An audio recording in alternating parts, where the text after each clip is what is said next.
आयुर्वेद समाधान में आपका स्वागत है। आज हम दमा, अस्थमा, एलर्जी इसके ऊपर विचार करेंगे।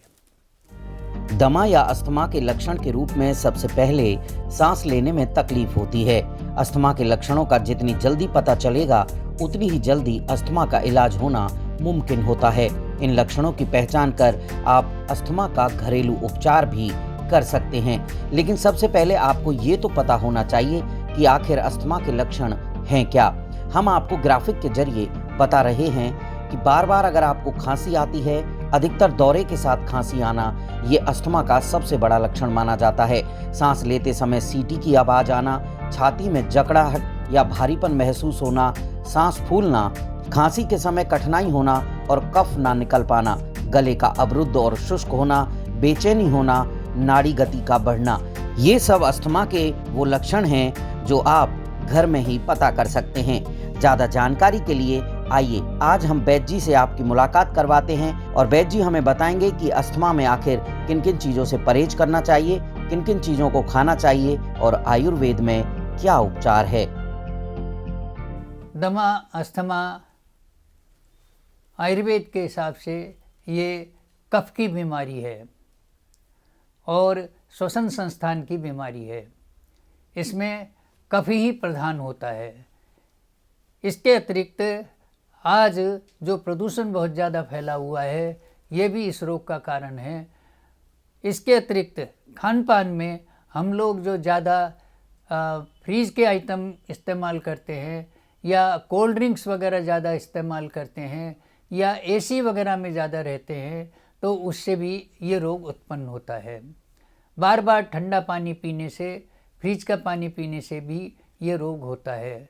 बहुत सारे लोग धूल, धूम और धुआं वगैरह और इनमें ऐसी स्थिति में काम करते हैं, उन लोगों को भी ये रोग हो जाता है। इसलिए उन लोगों को भी इस पर ध्यान देना चाहिए और बचाव करना चाहिए।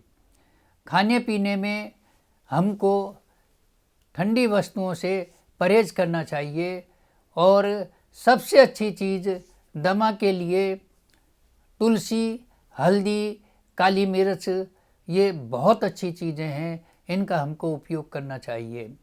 घरेलू चीज़ों में यही सबसे अच्छी चीज़ें हैं। इसके अलावा इन दिनों में पिंड खजूर और बादाम, ये भी हमको सेवन करने चाहिए। ये हमको बहुत लाभप्रद है। खट्टे फ्रूट्स और खट्टी चीज़ों से हमको बचना चाहिए और प्रदूषण मुक्त वातावरण में हमको रहना चाहिए और एसी वगैरह का ज़्यादा उपयोग हमको नहीं करना चाहिए। ये हमारे नलिकाओं का एक तरह से संकोच कर देता है और फिर उसमें धूल के कण वगैरह जमा हो जाते हैं। इसके अतिरिक्त पर्याप्त लंबा और गहरा सांस हमको लेना चाहिए। ये हमारे पूरे लंग्स का एक तरह से विकास करेगा और जिससे हम पर्याप्त मात्रा में अच्छी तरह श्वास ले सकेंगे, पर्याप्त मात्रा में अच्छी तरह से ऑक्सीजन ले सकेंगे, जो हमको लाभप्रद रहेगी। औषधियों के रूप में सामान्य जन रोगियों को बार बार अस्थमा, बार बार जुखाम और ऐसी चीज़ होती है, उनको बसंत मालती एक एक गोली दिन में 2 बार, श्वासकाश चिंतामणि रस एक एक गोली दिन में 2 बार, सीतोपलादि चूर्ण, पिप्पल्यादि लोहो, ये हमको उपयोग में करने चाहिए। इसके अतिरिक्त वासावले एक बहुत अच्छी औषधि है जो हमारे दमा में भी लाभ करेगी और खांसी में भी लाभ करता है।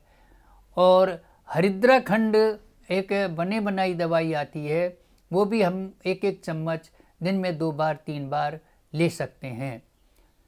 खट्टी चीज़ें और ठंडी चीज़ें और ख़ास तौर से फ्रूट्स से बचाव रखें। ड्राई फ्रूट्स और उष्ण आहार, ताज़ा आहार हमको लेना चाहिए और ठंडी वातावरण से भी हमको दूर रहना चाहिए। प्रदूषण मुक्त वातावरण में भी हमको रहना चाहिए। व्यायाम, प्राणायाम अपनी क्षमता के अनुसार करते रहना चाहिए। प्राणायाम में भस्त्रिका और कपालभाति, अनुलोम विलोम ये काफ़ी लाभप्रद है। ये हमको नियमित रूप से करने चाहिए।